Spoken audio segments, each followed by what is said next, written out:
અત્યારે સમગ્ર દેશની અંદર ભારતીય જનતા પાર્ટીનું સદસ્યતા અભિયાનનું કાર્ય ચાલી રહ્યું છે અને એ નિમિત્તે હનુમાનજી મંદિર વેળા ખાતે લાખણી તાલુકા યુવા ભાજપ અને ભાજપ દ્વારા આ સદસ્યતા અભિયાનનો કેમ્પ રાખવામાં આવે।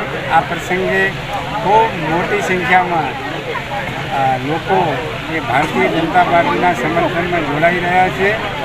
એ સૌને હું અભિનંદન આપું છું અને આપના માધ્યમથી બધાને આમંત્રિત કરું છું।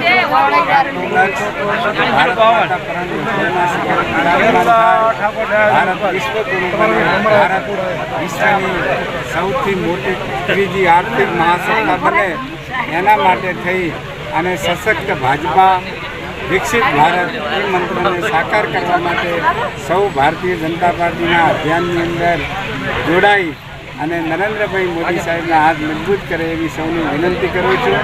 અને આજના ગેવા ખાતેના કાર્યક્રમમાં યુવા મોરચાના કાર્યકરો અને ભારતીય જનતા પાર્ટીના કાર્યકર્તાઓનો ઉત્સાહભેર ભાગ લીધો એ બદલ સૌને અભિનંદન આપું છું। અને ગેળા હનુમાનજી, આ ગેળાની ધરતી એક ખૂબ પવિત્ર ધરતી છે અને આ ધરતી એ રાજકીય ક્ષેત્રે અમને સૌને ખૂબ આગળ વધારવામાં ગેળાની ધરતીનો પણ અમૂલ્ય ફાળો છે।